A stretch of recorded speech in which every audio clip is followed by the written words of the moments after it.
ನಮಸ್ಕಾರ, ಸೋನಿ ನ್ಯೂಸ್ಗೆ ಸ್ವಾಗತ. ನಾನು ಪ್ರಭಾವತಿ. ಮೊದಲಿಗೆ ಮುಖ್ಯಾಂಶಗಳು. ಅಖಿಲ ಭಾರತೀಯ ವಿದ್ಯಾರ್ಥಿ ಪರಿಷತ್ ಎಬಿವಿಪಿ ಕರ್ನಾಟಕ ಉತ್ತರ ಪ್ರಾಂತ್ಯದಿಂದ ರಾಣಿ ಅಬ್ಬಕ್ಕ ಕಿತ್ತೂರು ರಾಣಿ ಚೆನ್ನಮ್ಮ ರಥಯಾತ್ರೆಗೆ ರಾಜ್ಯ ಸಚಿವೆ ಶೋಭಾ ಕರಂದ್ಲಾಜೆ ಅವರು ಚಾಲನೆ ನೀಡಿದ್ದರು.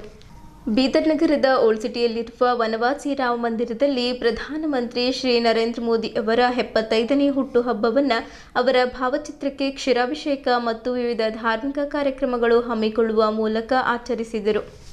ಧರ್ಮದ ಕಾಲಂನಲ್ಲಿ ಹಿಂದೂ ಎಂದು, ಜಾತಿ ಕಾಲಂನಲ್ಲಿ ಮಡಿವಾಳ ಎಂದು ಬರೆಸುವಂತೆ ಮಡಿವಾಳ ಸಮಾಜದ ರಾಜ್ಯಾಧ್ಯಕ್ಷರಾದ ಸಿ ನಂಜಪ್ಪ ತಿಳಿಸಿದ್ದರು.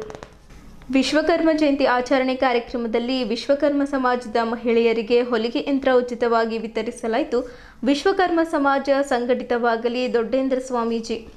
ಕಾಂಗ್ರೆಸ್ ಪಕ್ಷವನ್ನು ತಳಮಟ್ಟದಿಂದ ಸಂಘಟಿಸಲು ಪ್ರತಿ ಬೂತ್ನಿಂದ 2 ಡಿಜಿಟಲ್ ಯೂತ್ಗಳನ್ನು ನೇಮಕ ಮಾಡಲು ತೀರ್ಮಾನಿಸಲಾಗಿದೆ ಎಂದು ಕರ್ನಾಟಕ ಪ್ರದೇಶ ಕಾಂಗ್ರೆಸ್ ಸಮಿತಿ ಕೆಪಿಸಿಸಿ ಪ್ರಚಾರ ಸಮಿತಿಯ ಅಧ್ಯಕ್ಷ ವಿನಯ್ ಕುಮಾರ್ ಸೋರ್ಕೆ ಹೇಳಿದ್ದರು. ಧರ್ಮದ ಕಾಲಂನಲ್ಲಿ ಹಿಂದೂ ಬದಲು ಲಿಂಗಾಯತ ಎಂದು ಬರೆಸುವಂತೆ ಅಖಿಲ ಭಾರತ ಲಿಂಗಾಯತ ಸಮನ್ವಯ ಸಮಿತಿಯ ರಾಜ್ಯ ಸಂಚಾಲಕ ಶ್ರೀಕಾಂತ್ ಸ್ವಾಮಿ ತಿಳಿಸಿದ್ದರು. ಸುದ್ದಿಯ ವಿವರಗಳು. ಅಕ್ಬರ್ ದಿ ಗ್ರೇಟ್ ಅಥವಾ Shivaji the great, Kittur Rani Chennamma the great, Rani Abbakka the great ಇವರಲ್ಲಿ ಯಾರು ದಿ ಗ್ರೇಟ್ ಎಂಬುದನ್ನು ಓದಬೇಕೆಂಬ ಪ್ರಶ್ನೆ ನಮ್ಮ ಮುಂದಿದೆ ಎಂದು ಕೇಂದ್ರದ ಸೂಕ್ಷ್ಮ ಸಣ್ಣ ಮತ್ತು ಮಾಧ್ಯಮ ಉದ್ಯಮಗಳ ಖಾತೆ ರಾಜ್ಯ ಸಚಿವೆ ಶೋಭಾ ಕರಂದ್ಲಾಜೆ ಹೇಳಿದ್ದರು. ಅಖಿಲ ಭಾರತೀಯ ವಿದ್ಯಾರ್ಥಿ ಪರಿಷತ್ ಎಬಿವಿಪಿ ಕರ್ನಾಟಕ ಉತ್ತರ ಪ್ರಾಂತ್ಯದ ನಗರದ ಬಸವಮುಕ್ತಿ ಮಂದಿರದ ಆವರಣದಲ್ಲಿ ಏರ್ಪಡಿಸಿದ ರಾಣಿ ಅಬ್ಬಕ್ಕ 500ನೇ ಜಯಂತಿ ಉತ್ಸವ ಹಾಗೂ ಕಿತ್ತೂರು ರಾಣಿ ಚೆನ್ನಮ್ಮ ಅವರ 200 ವರ್ಷದ ಜಯಂತ್ಯೋತ್ಸವದ ಅಂಗವಾಗಿ ಹಮ್ಮಿಕೊಂಡಿರುವ ರಥಯಾತ್ರೆ ಕಾರ್ಯಕ್ರಮವನ್ನು ಉದ್ಘಾಟಿಸಿ ಮಾತನಾಡಿದ್ದರು. ನಾನು ಪದವಿಯಲ್ಲಿದ್ದಾಗ ಅಕ್ಬರ್ ದಿ ಗ್ರೇಟ್ ಎಂದು ಪಠ್ಯದಲ್ಲಿ ಓದಿದ್ದೇನೆ. ಯಾರು ನಮ್ಮ ರಾಷ್ಟ್ರ, ನಮ್ಮ ಧರ್ಮ, ಸಂಸ್ಕೃತಿ, ದೇವಸ್ಥಾನಗಳಿಗೆ ತೊಂದರೆ ಮಾಡಿದ್ದಾರೋ ಅಂಥವರ ಇತಿಹಾಸ ಓದಿದ್ದೇನೆ. ಆದರೆ ಚೆನ್ನಮ್ಮ, ಅಬ್ಬಕ್ಕ, ಸಂಗೊಳ್ಳಿ ರಾಯಣ್ಣನವರ ಕೊಡುಗೆ ಬಗ್ಗೆ ಎಷ್ಟು ಓದಿದ್ದೆವು, ಅವರ ಬಗ್ಗೆ ನಮಗೆಷ್ಟು ಗೊತ್ತಿದೆ ಎಂದು ಪ್ರಶ್ನಿಸಿದ್ದು ಅವರು, ಸಂಗೊಳ್ಳಿ ರಾಯಣ್ಣನ ಕುರಿತು ಸಿನಿಮಾ ಬರುವವರೆಗೆ ಅವರ ಚರಿತ್ರೆಯೇ ಅರಿವಿರಲಿಲ್ಲ ಎಂದು ಹೇಳಿದ್ದರು. ಬೀದರ್ನ ಸಿದ್ಧರೋಡ್ ಮಠದಿಂದ ಆರಂಭಗೊಂಡ ರಥಯಾತ್ರೆಗೆ ಮಾರ್ಗದುದ್ದಕ್ಕೂ ಹೂಮಳೆಗೈದು ಸ್ವಾಗತಿಸಲಾಯಿತು. Gumpa Kumbarwada cross, Rampure colony cross, BBB college ಮೂಲಕ ಹಾದು ಬಸವಮುಕ್ತಿ ಮಂದಿರ ತಲುಪಿತು. ರಸ್ತೆಯುದ್ದಕ್ಕೂ ವಿವಿಧ ಶಾಲಾ ಕಾಲೇಜಿನ ವಿದ್ಯಾರ್ಥಿಗಳು, ಸಿಬ್ಬಂದಿಗಳು ಸಾಲಾಗಿ ನಿಂತು ರಥದ ಮೇಲೆ ಹೂಮಳೆಗೈದರು. ಅಲಂಕರಿಸಿದ ರಥದಲ್ಲಿ ರಾಣಿ ಕಿತ್ತೂರು ರಾಣಿ ಚೆನ್ನಮ್ಮ, ರಾಣಿ ಅಬ್ಬಕ್ಕನವರ ಮೂರ್ತಿಗಳ ಮೆರವಣಿಗೆ ಮಾಡಲಾಯಿತು.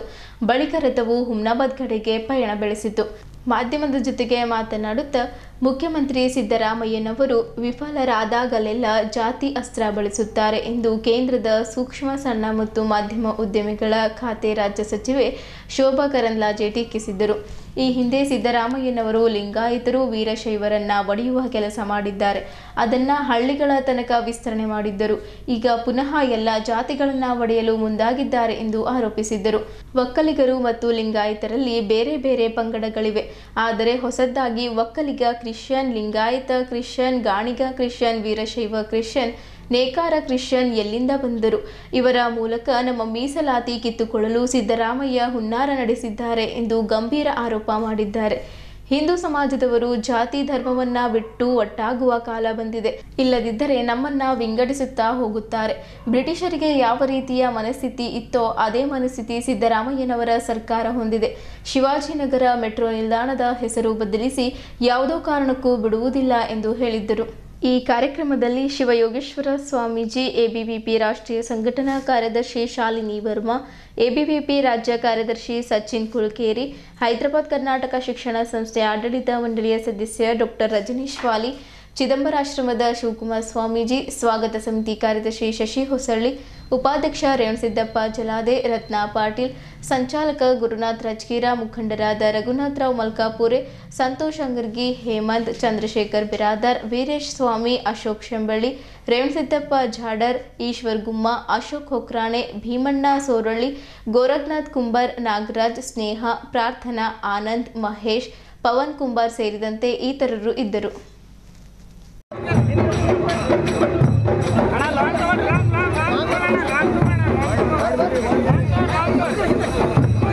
थोड़ा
ನೋಡ್ರಿ ಅಂತ ಹೇಳಕ್ ಒಂದು ಎರಡು ಮಾತು ಅಧ್ಯಕ್ಷರ ಭಾಷಣ ಹೇಳಿ ಮುಗಿಸ್ತೇನೆ. Thank you.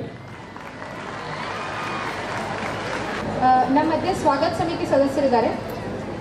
ಗೌರವ ಅಧ್ಯಕ್ಷರು SP ಸಜ್ಜನ್ ಶೆಟ್ಟಿ, ಅಧ್ಯಕ್ಷರು ಡಾಕ್ಟರ್ ಶ್ರೀಮತಿ ಪೂರ್ಣಿಮಾ ಜಾರ್ಜ್, ಶ್ರೀಮತಿ ರತ್ನಾ ಪಾಟೀಲ್, ಚಂದ್ರಶೇಖರ್ ಬಿರಾದರ್, ಪ್ರಧಾನ ಕಾರ್ಯದರ್ಶಿ ಶಶಿ ಹೊಸಳ್ಳಿ, ಖಜಾಂಚಿ ಡಾಕ್ಟರ್ ಸಂತೋಷ್ ಕುಮಾರ್ ಹಂಗರ್ಗಿ, ಕಾರ್ಯಕ್ರಮದ ಸಂಚಾಲಕ ಗುರುನಾಥ್, ಶೋಭಾಯಾತ್ರೆ ಸಂಚಾಲಕರಾಗಿ ಅಶೋಕ್ ಶಂಬಳ್ಳಿ, ಶೋಭಾಯಾತ್ರೆ ಸಹ ಸಂಚಾಲಕರಾಗಿ ರೇವಣ್ ಸಿದ್ದಾ ಜಾಡರ್ ಹಾಗೂ ಲೋಕೇಶ್ ನಾಗರಾಜ್ ಸುಲ್ತಾನ್ಪುರ್ ಇವರಿಂದ. ಎಲ್ರಿಗೂ ಕಿತ್ತೂರು ರಾಣಿ ಚೆನ್ನಮ್ಮ ರಥಯಾತ್ರೆ 1 ಬೀದರಿಂದ ಪ್ರಾರಂಭ ಆಗಿರುವುದರಿಂದ ಎಲ್ರಿಗೂ ಹೃದಯಪೂರ್ವಕ ಅಭಿನಂದನೆಗಳು ಮತ್ತು ಧನ್ಯವಾದಗಳು. ಅಖಿಲ ಭಾರತೀಯ ವಿದ್ಯಾರ್ಥಿ ಪರಿಷತ್ತು ರಾಜ್ಯದಾದ್ಯಂತ ಮತ್ತು ದೇಶದಾದ್ಯಂತ ರಥಯಾತ್ರೆಯನ್ನು ಮಾಡ್ತಾ ಇದೆ. ಈ ದೇಶದ ಸ್ವಾತಂತ್ರ್ಯಕ್ಕಾಗಿ ಯಾರು ಹೋರಾಟವನ್ನು ಮಾಡಿದರು, ರಾಣಿ ಅಬ್ಬಕ್ಕನವರು ಉಳ್ಳಾಳದ ರಾಣಿಯಾಗಿ 500 ವರ್ಷಗಳ ಹಿಂದೆ ಪೋರ್ಚುಗೀಸರನ್ನು ಸಮುದ್ರದಲ್ಲೇ ತಡೆದು ನಿಲ್ಲಿಸುವಂಥ ಕೆಲಸವನ್ನು ಮಾಡಿದರು. ಕಿತ್ತೂರು ರಾಣಿ ಚೆನ್ನಮ್ಮ, ಸಂಗೊಳ್ಳಿ ರಾಯಣ್ಣ ಬ್ರಿಟಿಷರ ವಿರುದ್ಧ ಹೋರಾಟವನ್ನು ಮಾಡಿದರು. ಇದರ ನೆನಪಿನಾರ್ಥವಾಗಿ ಇವತ್ತು ಅಖಿಲ ಭಾರತೀಯ ವಿದ್ಯಾರ್ಥಿ ಪರಿಷತ್ತು ರಾಷ್ಟ್ರಭಕ್ತಿಯನ್ನು ಪ್ರೇರಣೆಗೊಳಿಸುವುದಕ್ಕಾಗಿ, ಇವರಿಬ್ಬರ ಚರಿತ್ರೆಯನ್ನು ದೇಶದಾದ್ಯಂತ ತಿಳಿಸುವುದಕ್ಕಾಗಿ ರಥಯಾತ್ರೆಯನ್ನು ಆರಂಭ ಮಾಡಿದೆ. ಈ ರಥಯಾತ್ರೆಯನ್ನು ನಾವಿಲ್ಲಿ ಉದ್ಘಾಟನೆ ಮಾಡಿದ್ದೀವಿ. ನಮ್ಮ ಮಕ್ಕಳಿಗೆ ಇದರಿಂದ ಪ್ರೇರಣೆ ಸಿಗಬೇಕು, ಮುಂದಿನ ಪೀಳಿಗೆಗೆ ಪ್ರೇರಣೆ ಸಿಗಬೇಕು, ಇದು ಈ ಕಾರ್ಯಕ್ರಮದ ಉದ್ದೇಶ. ಜಾತಿ ಜನಗಣತಿ ಸಮಾಜವನ್ನು ಒಡೆಯುವಂಥ ಒಂದು ಷಡ್ಯಂತ್ರ. ಸಿದ್ದರಾಮಯ್ಯನವರು ಯಾವಾಗ ಅಧಿಕಾರಕ್ಕೆ ಬರ್ತಾರೆ, 2013ರಲ್ಲಿ ಅಧಿಕಾರಕ್ಕೆ ಬಂದಾಗ ಲಿಂಗಾಯತರು ವೀರಶೈವರನ್ನು ಒಡೆಯುವಂಥದ್ದು ಮಾಡಿದರು. ಈಗ ಇಡೀ ಸಮುದಾಯವನ್ನು, ಒಕ್ಕಲಿಗರನ್ನು, ವೀರಶೈವ ಲಿಂಗಾಯತರನ್ನು, ಬೇರೆ ಬೇರೆ ಜಾತಿಯವರನ್ನು ಒಡೆದಾಳಿ ಅದರ ಮಧ್ಯೆ ಕ್ರಿಶ್ಚಿಯನ್ರನ್ನು ಬೇರೆ ಸೇರಿಸುವಂಥ ಒಂದು ವ್ಯವಸ್ಥಿತ ಷಡ್ಯಂತ್ರವನ್ನು ಅವರು ಮಾಡ್ತಾ ಇದ್ದಾರೆ. ಇದನ್ನು ಕರ್ನಾಟಕ ರಾಜ್ಯದ ಜನ ಒಪ್ಪಲ್ಲ. ಒಂದು ಬಹಳ ದೊಡ್ಡ ಕ್ರಾಂತಿ ರಾಜ್ಯದಲ್ಲಿ ಆಗುವಂಥದ್ದಿದೆ. ಇಂಥ ಕೆಟ್ಟ ಮಾನಸಿಕತೆ ಇರುವಂಥ ಈ ಸರ್ಕಾರ ಆದಷ್ಟು ಬೇಗ ತೊಲಗಿದರೆ ಮಾತ್ರ ರಾಜ್ಯಕ್ಕೆ ಶಾಂತಿ ಸಿಗೋಕ್ಕೆ ಸಾಧ್ಯ. ಬೀದರ್ ನಗರದ ಓಲ್ಡ್ ಸಿಟಿಯಲ್ಲಿರುವ ವನವಾಸಿ ರಾಮ ಮಂದಿರದಲ್ಲಿ ನರೇಂದ್ರ ಮೋದಿಜಿಯವರ ಅಭಿಮಾನಿ ಬಳಗದ ವತಿಯಿಂದ ಹಾಗೂ ಬ್ರಾಹ್ಮಣ ಸಮಾಜದ ವತಿಯಿಂದ ದೇಶದ ಪ್ರಧಾನಮಂತ್ರಿ ಶ್ರೀ ನರೇಂದ್ರ ಮೋದಿ ಅವರ 75ನೇ ಹುಟ್ಟುಹಬ್ಬದ ಅಂಗವಾಗಿ ಅವರ ಭಾವಚಿತ್ರಕ್ಕೆ ಕ್ಷೀರಾಭಿಷೇಕ ಮಾಡುವ ಮೂಲಕ ಮಹಾದೇವರ ಪಂಚಾಮೃತ ಅಭಿಷೇಕ, ಪೂಜೆ ಮತ್ತು ಮಹಾಮಂಗಳಾರತಿ, ಅತಿಥಿಗಳಿಂದ ಅಮೃತವಚನ ಕಾರ್ಯಕ್ರಮ ಮತ್ತು ತಿಂಗಳಿಗೊಮ್ಮೆ ಮಹಾಪ್ರಸಾದ, ಗೋವುಗಳಿಗೆ ಮೇವು ನೀಡುವ ಮೂಲಕ ಸುಮಾರು 4-5 ವರ್ಷಗಳಿಂದ ಮೋದಿಜಿಯವರ ಹುಟ್ಟುಹಬ್ಬವನ್ನು ವಿಭಿನ್ನ ರೀತಿಯಲ್ಲಿ ಆಚರಣೆ ಮಾಡುತ್ತಿದ್ದಾರೆ. ದೂರದೃಷ್ಟಿ ಮತ್ತು ದೃಢವಾದ ನಾಯಕತ್ವದಿಂದ ದೇಶದ ಸರ್ವಾಂಗೀಣ ಅಭಿವೃದ್ಧಿಗೆ ದುಡಿಯುತ್ತಿರುವ ಪ್ರಧಾನಿ ನರೇಂದ್ರ ಮೋದಿ ಅವರಿಗೆ ದೇವರು ಉತ್ತಮ ಆರೋಗ್ಯ ಕೊಡಲಿ ಎಂದು ದೇವರಲ್ಲಿ ವಿಶೇಷ ಪೂಜೆ ಸಲ್ಲಿಸಿದರು. ಭಾರತ ದೇಶ ಅಖಂಡತೆಯಲ್ಲಿ ಏಕತೆ ಹೊಂದಿದ ಶ್ರೀಮಂತ ರಾಷ್ಟ್ರ. ಇಂತಹ ಬಲಿಷ್ಠ ದೇಶವನ್ನು ತತ್ವ ಸಿದ್ಧಾಂತಗಳ ಮೇಲೆ ಸರ್ಕಾರದ ಪ್ರತಿಯೊಂದು ಯೋಜನೆಗಳು ಸಮಾಜದ ಕಟ್ಟಕಡೆಯ ವ್ಯಕ್ತಿಗೂ ತಲುಪಿಸಬೇಕು ಎಂಬ ಮಹಾದಾಸೆಯನ್ನ ಇಟ್ಟು ದೇಶಕ್ಕಾಗಿ ಪ್ರಧಾನಿ ನರೇಂದ್ರ ಮೋದಿ ಅವರು ದುಡಿಯುತ್ತಿದ್ದಾರೆ ಎಂದರು. ಈ ಕಾರ್ಯಕ್ರಮದಲ್ಲಿ ಈಶ್ವರ್ ಸಿಂಗ್ ಠಾಕೂರ್, ಬಾಬುವಾಲಿ, ಸೂರ್ಯಕಾಂತ್ ಶೆಟ್ಕರ್, ಪ್ರವೀಣ್ ಮಹಾರಾಜ್, ವೈಭವ್ ಜೋಶಿ, ಅಜಯ್ ನಾಗವಂಶಿ, ವಲ್ಲಭ ಜೋಶಿ, ಗಜಾನನ್ ಮಹಾರಾಜ್, ವಿಶಾಲ್ ಜೋಶಿ, ಗಿರೀಶ್ ಮೈಲೂರ್ಕರ್, ಸಚಿನ್ ಸ್ವಾಮಿ, ವಿಕಾಸ್ ಜೋಶಿ, ಮಾರುತಿ ಅಕೋಲೆ, ಪ್ರವೀಣ್ ಚಲ್ವಾ, ಅರುಣ್ ಹಳೆಂಬೂರ್, ಸಿದ್ದು ಗಾನಳ್ಳೆ, ಅರ್ಜುನ್ ಸೂರ್ಯನ್, ಅಪ್ಪು ಮಹಾರಾಜ್, ಭಾಸ್ಕರ್ ಜೋಳ್ಗೇಕರ್, ಗುಂಡು ಶಾಸ್ತ್ರಿ, ಸುಧಾಕರ್ ಮಹಾರಾಜ್, ಪ್ರದೀಪ್ ಮಹಾರಾಜ್, ಸುಧಾಕರ್ ಮಹಾರಾಜ್, ಪ್ರದೀಪ್ ಗಾಯಕ್ವಾಡ್, ಬಾಲಕೃಷ್ಣ ಸೇರಿದಂತೆ ಇತರರು ಉಪಸ್ಥಿತರಿದ್ದರು.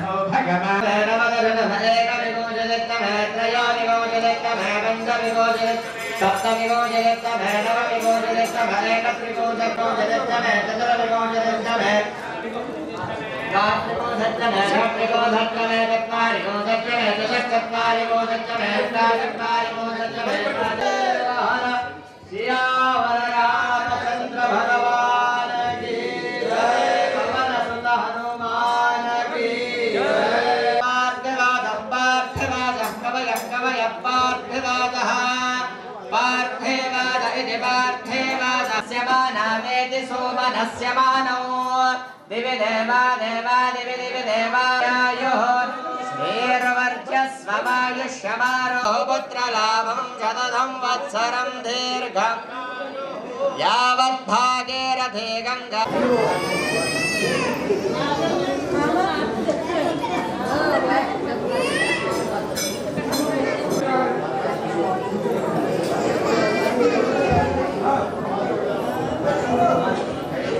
नरेंद्र मोदी जी बड़का थोड़ा अजय थोड़ा सा अजय भाई गणपति को अजय भाई हर नमः पार्वती पतये हर हर महादेव श्रीराम रामचंद्र भगवान की जय भारत माता की जय भारत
ನಾನು ಎಲ್ಲರಿಗೆ ಯಾಕೆ ಧನ್ಯವಾದ ಹೇಳ್ತೀನಿ ಅಂದ್ರೆ ನಾವು ಯಾವ ಪಾರ್ಟಿ ಲೀಡರ್ ಇದೆಯೋ ಆ ಪಾರ್ಟಿ ಸರ್ವೋಚ್ಚ ವಿಶ್ವ ನಾಯಕ ನರೇಂದ್ರ ಮೋದಿಯವರು ಇವತ್ತು ಆ ಪಾರ್ಟಿ ಲೀಡರ್ ಆಗಿ ವಿಶ್ವದೆಲ್ಲಕ್ಕಿಂತ ದೊಡ್ಡ ಪಾರ್ಟಿ ಕಾರ್ಯಕರ್ತರಾಗಿ ನೀವು ಮಾಡ್ತಕ್ಕಂಥ ಕೆಲಸಕ್ಕೆ ನಾನು ಹೃದಯಪೂರ್ವಕ ಅಭಿನಂದನೆ ಸಲ್ಲಿಸ್ತೀನಿ. ಸದಾ ನಿಮ್ಮ ಜೊತೆ ಇರ್ತೀನಿ. ನಿಮ್ಮ ಸಣ್ಣ ದೊಡ್ಡ ಯಾವುದೇ ಕೆಲಸ ಇರಲಿ ನೀವು ಇದೇ ರೀತಿ ಪ್ರೋತ್ಸಾಹದಿಂದ ಮುಂದಾಗ್ರಿ. ಅಂತ ಯಾವುದೇ ಸಮಸ್ಯೆ ಅಥವಾ ಸಹಕಾರ ಬೇಕಾದ್ರೆ ತನು ಮನ ಧನ ಶಕ್ತಿಯಿಂದ ನಿಮ್ಮ ಜೊತೆ ಇರ್ತೀವಿ ಅಂತ ಹೇಳಿ ಆದರಣೀಯ ನರೇಂದ್ರ ಮೋದಿಜಿಯವರ 75ನೆಯ ಹುಟ್ಟುಹಬ್ಬ ಬಹುಶಃ ನಮ್ಮ ಕಲ್ಯಾಣ ಕರ್ನಾಟಕಕ್ಕೆ ಮತ್ತು ನರೇಂದ್ರ ಮೋದಿಜಿಯವರಿಗೆ ತುಂಬ ಒಳ್ಳೆಯ ಸಂಬಂಧ ಇದೆ ಅಂಥೇಳಿ ಈ ತಾರೀಕಿನಿಂದ ನಮಗೆ ಗೊತ್ತಾಗುತ್ತೆ. ಅಂತಹ ಒಂದು ಪವಿತ್ರ ದಿನ ಮತ್ತು ಸೃಷ್ಟಿಯನ್ನು ರಚನೆ ಮಾಡಿದಂಥ ಬ್ರಹ್ಮ ವಿಷ್ಣು ಮಹೇಶ್ವರವರ ಆದೇಶದಂತೆ ಸೃಷ್ಟಿಯನ್ನು ರಚನೆ ಮಾಡಿದಂಥ ಭಗವಾನ್ ವಿಶ್ವಕರ್ಮ ಅವರ ಕೂಡ ಇವತ್ತು ಜನ್ಮದಿನ. ಅಂದರೆ ಅಂತ ಎಲ್ಲವೂ ಕೂಡ ಕೂಡಿ ಬಂದಿದೆ. ಅದಕ್ಕಾಗಿ ಇವತ್ತು ನರೇಂದ್ರ ಮೋದಿ ಅಭಿಮಾನಿ ಬಳಗ ಬಹುಶಃ ಹಳೆನಗರ ಭಾಗದಲ್ಲಿ ಅತ್ಯಂತ ಒಳ್ಳೆಯ ರೀತಿಯಿಂದ ಕೆಲಸವನ್ನು ಮಾಡ್ತಾರೆ. ನಮ್ಮ ಸನಾತನ ಸಂಪ್ರದಾಯದ ಯಾವುದೇ ಕಾರ್ಯಕ್ರಮಗಳು ಹಳೆನಗರನಲ್ಲಿ ಬರಬೇಕಾದ್ರೆ ಅತ್ಯಂತ ಶ್ರದ್ಧಾ ಭಕ್ತಿಯಿಂದ ಆ ಕಾರ್ಯಕ್ರಮಗಳಿಗೆ ಸ್ವಾಗತವನ್ನು ಮಾಡಿ ಅವರ ಕೈಲಾದ ವ್ಯವಸ್ಥೆಗಳನ್ನು ಮಾಡಿಕೊಂಡು ದಾಸೋಹ ಪದ್ಧತಿಯನ್ನು ನಡೆಸ್ಕೊಂಡು ಬರ್ತಾರೆ. ಯಾವುದೇ ಕಾರ್ಯಕ್ರಮ ಬರಲಿ, ಅದು ಬಸವ ಜಯಂತಿ ಬರಲಿ, ರಾಮನವಮಿ ಬರಲಿ ಅಥವಾ ಹನುಮ ಜಯಂತಿ ಬರಲಿ, ಯಾವುದೇ ನಮ್ಮ ಕಾರ್ಯಕ್ರಮಗಳು ಬರಲಿ, ಗಣೇಶನ ವಿಸರ್ಜನಾ ಮೆರವಣಿಗೆ ಆಗಲಿ, ಡಾಕ್ಟರ್ ಬಾಬಾ ಸಾಹೇಬ್ ಅಂಬೇಡ್ಕರ್ ಅವರ ಹುಟ್ಟುಹಬ್ಬ ಆಗಲಿ, ಜನ್ಮಾಷ್ಟಮಿ ಆಗಲಿ, ಯಾವುದೇ ಹಬ್ಬ ಬಂದಾಗ ಕೂಡ ಈ ತಂಡ ಏನಿದೆ ವಿಶೇಷವಾಗಿ ದಾಸೋಹ ಪದ್ಧತಿಯನ್ನು ಪ್ರಸಾದ ಮುಖಾಂತರ ನೀಡುವಂಥ ಕೆಲಸವನ್ನು ಮಾಡ್ತಾರೆ. ಎಲ್ಲರೂ ಬಂದು ಸದಸ್ಯರು ಸೇರ್ರಿ, ಎಲ್ಲ ಸದಸ್ಯರು ಬಂದು ಸೇರ್ಕೊಡ್ರಿ.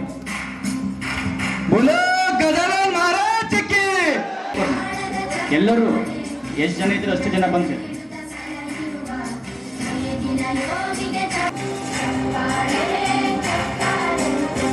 नरेंद्र मोदी अभिमानी ಬಳಗದ सदस्य ಎಲ್ಲೇ ಕುಂತಿದ್ರಿ ಎಲ್ಲರೂ ಬಂದು ಪಾರ್ಟಿ. माता जी, सभी भाभी जी और महाराज जी सब कुछ बोलना चाह रहे हैं, बस आइए.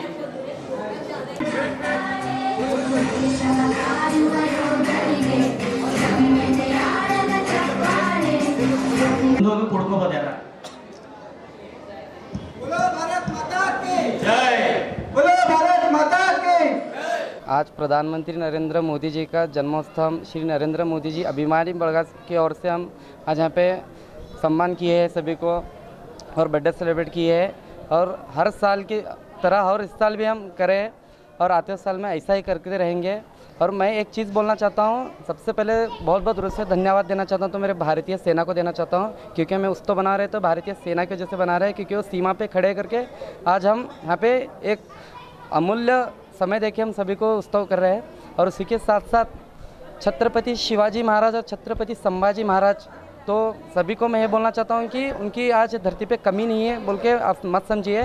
आज भी हिंदुस्तान के धरती पर छत्रपति शिवाजी महाराज और छत्रपति संभाजी महाराज की सांसें चल रही है. उस सांसों को लेकर हम मेरे प्रधानमंत्री नरेंद्र मोदी चल रहे हैं और भारत देश ऐसा ही आगे बढ़ते रहेंगे. और मेरे एक ही विनती है कि मेरे भोले बाबा से मेरे मोदी जी को आयुष्य और दे और मेरे मोदी जी मेरे भारत को पूरी दुनिया को बता दिए और क्या है मेरा भारत देश करके सभी को बताना चाहिए बोल के मैं दो बात करना था. ನರೇಂದ್ರ ಮೋದಿ ಅಭಿಮಾನಿ ಬಳಗದವ್ರದ್ದು ಉದ್ದೇಶ ಏನಂದ್ರೆ ಅವ್ರ ಹೆಸರು ಮೇಲೆ ಒಂದು ಒಳ್ಳೆ ಚಟುವಟಿಕೆಗಳು ಮಾಡಬೇಕು. ಪ್ರತಿ ವಾರ ಅಂದ್ರೆ ನಮ್ಮದು ಗೌರ್ಮೆಂಟ್ ಹಾಸ್ಪಿಟಲಲ್ಲಿ ಏನಂದ್ರೆ ಅನ್ನದಾಸೋಹ ಮಾಡ್ತಾರೆ. ಗರೀಬರಿಗೆ ಏನಾದರೂ ಅವ್ರ ಧನ ಸಹಾಯ ಆಗಲಿ, ಬೇರೆ ಬೇರೆ ವಿಚಾರದಿಂದ ಏನಂದ್ರೆ ಆರ್ಥಿಕ ಸಹಾಯ ಆಗೋದಾಗಲಿ, ಯಾರು ಭಿಕ್ಷುಕರ ಅವ್ರಿಗೆ ಏನಾರ ಒಂದು ವ್ಯವಸ್ಥೆ ಮಾಡೋದಾಗಲಿ, ಬೇರೆ ಬೇರೆ ನಾನಾ ರೀತಿಯಿಂದ ಅಂದರೆ ಸೇವೆ ಚಟುವಟಿಕೆಗಳು ನರೇಂದ್ರ ಮೋದಿ ಅಭಿಮಾನಿ ಬಳಗದವ್ರು ಮಾಡ್ತಾರೆ. ಅವ್ರು ಒಳ್ಳೆ ಆಯುಷ್ಯ ಆಗಲಿ, ಅವ್ರು ಒಂದು ಒಳ್ಳೆ ಹೆಸರು ಏನಂದ್ರೆ ಅವರು ದೇಶಕ್ಕಿಲ್ಲ ಜಗತ್ತಿಗೆ ತೋರಿಸ್ತಾರೆ. ಸೊ ಈ ನಮ್ಮದು ಮುಂದಿನ ಪೀಳಿಗೆಗಳಿಗೆ ನರೇಂದ್ರ ಮೋದಿ ಅಭಿಮಾನಿ ಬಳಗದವ್ರದ್ದು ನರೇಂದ್ರ ಮೋದಿ ಅಭಿಮಾನಿ ಏನು ಅವ್ರು ಏನು ಮಾಡ್ತಿದ್ದಾರೆ ಅದ್ರ ಜಾಗೃತಿ ಎಲ್ಲರಿಗೂ ಆಗಲಿ ಅಂಥೇಳಿ ಇವತ್ತೊಂದು ಒಳ್ಳೆ ದೊಡ್ಡ ಪ್ರಮಾಣದಾಗ ಇಂಥ ಹಳೆ ನಗರದ ಐತಿಹಾಸಿಕ ಗುಡಿ ಅಂತ ಶ್ರೀ ರಾಮ ಮಂದಿರದಲ್ಲಿ ನರೇಂದ್ರ ಮೋದಿ ಅಭಿಮಾನಿ ಬಳಗದವ್ರದ್ದು ಹುಟ್ಟಿನಹಬ್ಬ ಆಚರಣೆ ಮಾಡಿದ್ದಾರೆ. ಧರ್ಮದ ಕಾಲಂನಲ್ಲಿ ಹಿಂದೂ ಎಂದು, ಜಾತಿ ಕಾಲಂನಲ್ಲಿ ಮಡಿವಾಳ ಎಂದು ಬರೆಸುವಂತೆ ಮಡಿವಾಳ ಸಮಾಜದ ರಾಜ್ಯಾಧ್ಯಕ್ಷರಾದ ಸಿ ನಂಜಪ್ಪ ತಿಳಿಸಿದರು. ನಗರದ ಜಿಲ್ಲಾ ಪತ್ರಿಕಾ ಭವನದಲ್ಲಿ ಪತ್ರಿಕಾಗೋಷ್ಠಿ ಉದ್ದೇಶಿಸಿ ಮಾತನಾಡಿರುವ ಅವರು, ಕರ್ನಾಟಕ ರಾಜ್ಯ ಹಿಂದುಳಿದ ವರ್ಗಗಳ ಆಯೋಗ 2025ರ ಸಾಮಾಜಿಕ ಮತ್ತು ಶೈಕ್ಷಣಿಕ ಸಮೀಕ್ಷೆಯನ್ನು ಕರ್ನಾಟಕ ರಾಜ್ಯಾದ್ಯಂತ ಹಮ್ಮಿಕೊಂಡಿದ್ದು, ಗಣತಿದಾರರು ಮನೆಗೆ ಬಂದಾಗ ಸಮಾಜದ ಕುಲಬಾಂಧವರು ಜಾತಿ ಕಾಲಂ 9ರಲ್ಲಿ ಸರ್ಕಾರದ ಗೆಜೆಟ್ ನಂಬರ್ 903 ಮಡಿವಾಳ ಎಂಬುದಾಗಿ ಕಡ್ಡಾಯವಾಗಿ ನಮೂದಿಸಬೇಕೆಂದು ತಿಳಿಸಿದ್ದರು. ಮಡಿವಾಳ ಸಮಾಜವನ್ನು ನಾನಾ ಹೆಸರುಗಳಿಂದ ಗುರುತಿಸಲ್ಪಟ್ಟಿದ್ದು, ಅವುಗಳು ಅಗಸ, ಪರಿಟ, ಚಾಕಲ, ದೋಬಿ, ರಜಕ ಇತ್ಯಾದಿ ಹೆಸರುಗಳನ್ನು ಅವುಗಳನ್ನು ಬಿಟ್ಟು ಮಡಿವಾಳ ಎಂದು ನೋಂದಾಯಿಸಲು ಹಾಗೂ 60 ಕಾಲಂಗಳಲ್ಲಿ 9ನೇ ಕಾಲಂನಲ್ಲಿ ಜಾತಿ ಮಡಿವಾಳ ಎಂದು ನೋಂದಾಯಿಸಲು ಹೇಳಿದ್ದರು. ರಾಜ್ಯದಲ್ಲಿ ನಮ್ಮ ಸಮಾಜ 13 ಲಕ್ಷ ಜನಸಂಖ್ಯೆ ಹೊಂದಿದ್ದು, ಹಿಂದೆ ಸಮೀಕ್ಷೆ ಮಾಡಿದ ಕಾಂತರಾಜ್ ಆಯೋಗವು ಕೇವಲ 6,20,000 ಜನಸಂಖ್ಯೆ ತೋರಿಸಿತ್ತು. ಅದಕ್ಕಾಗಿ ಮತ್ತೆ ರಾಜ್ಯ ಸರ್ಕಾರ ದುಪ್ಪಟ್ಟು ಹಣ ಖರ್ಚು ಮಾಡಿ ಈಗ ಮತ್ತೆ ಸಾಮಾಜಿಕ ಹಾಗೂ ಶೈಕ್ಷಣಿಕ ಸಮೀಕ್ಷೆ ನಡೆಸುತ್ತಿದೆ. ಈಗಾಗಲೇ 8.5 ಲಕ್ಷ ನಮ್ಮ ಸಮಾಜದ ಮತಬಾಂಧವರಿದ್ದು, ಈ ಸಮೀಕ್ಷೆಯಲ್ಲಿ ಪರ್ಯಾಯ ಪದಗಳನ್ನು ಬಳಸದೆ ಕೇವಲ ಮಡಿವಾಳ ಎಂದು ಮಾತ್ರ ಬಳಸಲು ರಾಜ್ಯಾದ್ಯಂತ ಕರೆ ಕೊಡಲಾಗಿದೆ. ಈಗಾಗಲೇ ಶಿವಮೊಗ್ಗ, ಚಿತ್ರದುರ್ಗ, ಚಿಕ್ಕಮಗಳೂರು ಸೇರಿದಂತೆ ರಾಜ್ಯದ ಹಲವೆಡೆ ನಾವು ಪ್ರವಾಸ ಕೈಗೊಂಡು ನಮ್ಮ ಸಮಾಜ ಬಾಂಧವರಿಗೆ ಅರಿವು ಮೂಡಿಸುವ ಕೆಲಸ ಮಾಡುತ್ತಿದ್ದೇವೆ.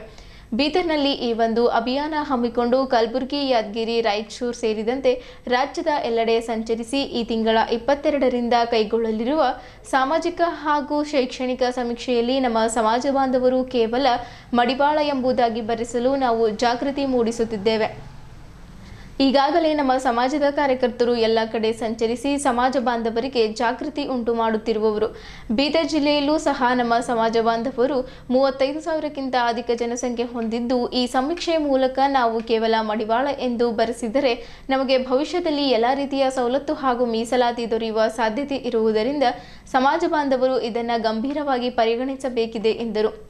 ರಾಜ್ಯಕ್ಕೆ ಹೋಲಿಸಿದರೆ ಶಿವಮೊಗ್ಗ ಜಿಲ್ಲೆಯಲ್ಲಿ ನಮ್ಮ ಸಮಾಜ ಬಾಂಧವರು ಅಧಿಕ ಸಂಖ್ಯೆಯಲ್ಲಿ ವಾಸಿಸುತ್ತಿದ್ದು, ಕೇವಲ ಸೋರಬ ತಾಲೂಕಿನಲ್ಲಿಯೇ 28,000 ನಮ್ಮ ಸಮಾಜ ಬಾಂಧವರು ವಾಸಿಸುತ್ತಿರುವವರು. ಶಿವಮೊಗ್ಗ ಜಿಲ್ಲೆಯಲ್ಲಿ ಒಟ್ಟು 35,000ಕ್ಕಿಂತ ಅಧಿಕ ನಮ್ಮ ಸಮಾಜ ಬಾಂಧವರು ನೆಲೆಯೂರಿದ್ದು, ತಾವೆಲ್ಲರೂ ಕಡ್ಡಾಯವಾಗಿ ಮಡಿವಾಳ ಎಂದೇ ಬರೆಸಬೇಕು. ಹಾಗೆ ಇತರರಿಗೂ ಈ ಬಗ್ಗೆ ಅರಿವು ಮೂಡಿಸಬೇಕೆಂದು ಸಿ ನಂಜಪ್ಪ ಕರೆ ಕೊಟ್ಟರು. ಈ ಸಂದರ್ಭದಲ್ಲಿ ಸಮಾಜದ ರಾಜ್ಯ ಪ್ರಧಾನ ಕಾರ್ಯದರ್ಶಿ ಬಿಆರ್ ಪ್ರಕಾಶ್, ರಾಜ್ಯ ಕಾರ್ಯಾಧ್ಯಕ್ಷ ದಿಗಂಬರ್ ಮಡಿವಾಳ್, ಜಿಲ್ಲಾಧ್ಯಕ್ಷ ಸುಭಾಷ್ ಮಡಿವಾಳ್, ಪ್ರಧಾನ ಕಾರ್ಯದರ್ಶಿ ಶಿವಕುಮಾರ್ ಕಂದಗೋಳ್, ತಾಲೂಕಾ ಅಧ್ಯಕ್ಷ ಮಲ್ಲಿಕಾರ್ಜುನ್ ಕಪ್ಲಾಪುರೆ, ಇತರೆ ಪ್ರಮುಖರಾದ ನಾಗರಾಜ್ ಮಡಿವಾಳ್, ಧನರಾಜ್ ಮಡಿವಾಳ್ ಹಾಗೂ ಇತರರು ಇದ್ದರು. 60 ಪ್ರಶ್ನೆಗಳಿದ್ದಾವೆ. ಅದರಲ್ಲಿ ನಮ್ಮವರು ಮಡಿವಾಳ ಅಂತಾನೆ ಬರೆಸಬೇಕು. ಮೊನ್ನೆ ನಾವು ಸರ್ಕಾರಕ್ಕೆ ಏನು ಆಗಿದೆ, ಮೊನ್ನೆ ಕ್ರಿಶ್ಚಿಯನ್ ಮಡಿವಾಳ ಅಂತ ಮೆನ್ಷನ್ ಮಾಡಿಬಿಟ್ಟಿದ್ದಾರೆ. ನಾವು ಹೇಳಿದ್ವಿ ಕ್ರಿಶ್ಚಿಯನ್ಸ್ ಮಡಿವಾಳ ಅಂತ ಯಾರಿದ್ದಾರೆ ತೋರಿಸಿ. ಕ್ರಿಶ್ಚಿಯನ್ಸ್ ಮಡಿವಾಳ ನಾವಿಲ್ಲ, ಎಲ್ಲಿ ಇಲ್ಲ ರಾಜ್ಯದಲ್ಲಿ. ನಾನು 14 ವರ್ಷ ಆಗಿದೆ ರಾಜ್ಯಾಧ್ಯಕ್ಷನಾಗಿ ಬಂದು. ಒಂದೇ ಒಂದು ಕಡೆ ಯಾರಿಗೂ ಹಣದ ಆಮಿಷ ಒಡ್ಡಿ ಒಂದು ಕಡೆ ಸೇರಿಸೋದು, ಅವು ಒಂದು ಮನೆಯನ್ನು ಮಾಡಿಸಿದ್ದು. ನಾವು ಅವ್ರಿಗೆ ಹೋಗಿ ಗಲಾಟೆ ಮಾಡಿ ಅವ್ರ ದುಡ್ಡು ವಾಪಸ್ ಕೊಡಿಸಿ ಮತ್ತೆ ನಾವು ಮಡಿವಾಳರು ಅಂತ ನಾವು ಮಾಡಿಸಿದ್ದೀವಿ.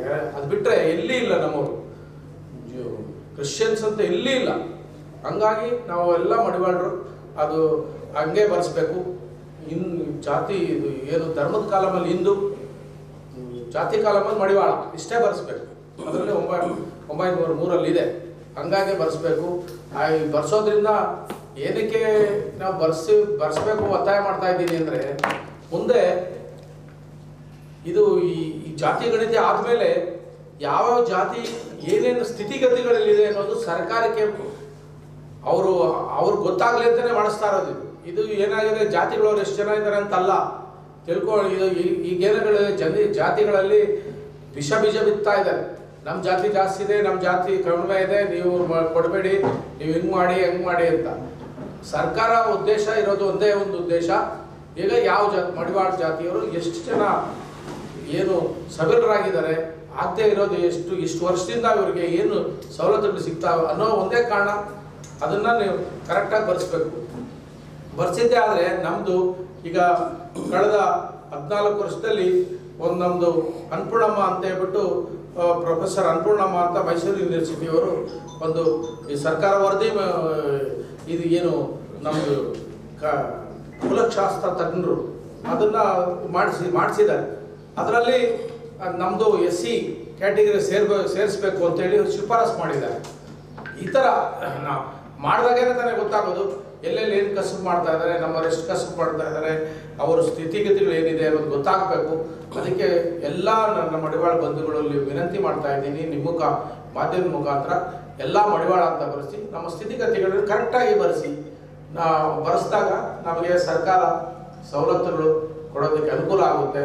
ಹಂಗಾಗಿ ನೀವೆಲ್ಲ ಬರೆಸ್ತೀರಿ ಅಂತೇಳಿ ನಾನು ಇಡೀ ರಾಜ್ಯದಲ್ಲಿ ರಾಯಚೂರು, ಮಂಗಳೂರು, ಬೆಂಗಳೂರು ಗ್ರಾಮಾಂತರ, ಚಿಕ್ಕಬಳ್ಳಾಪುರ, ತುಮಕೂರು, ಚಿತ್ರದುರ್ಗ ಇಷ್ಟು ಈಗ ಆಗೋಗಿದ್ದಾವೆ ಜಿಲ್ಲೆಗಳಲ್ಲಿ. ನಾವು ಎಲ್ಲ ಜಿಲ್ಲೆಗಳನ್ನು ಪ್ರೆಸ್ ಮೀಟ್ ಮಾಡ್ತಾ ಇದ್ದೀವಿ.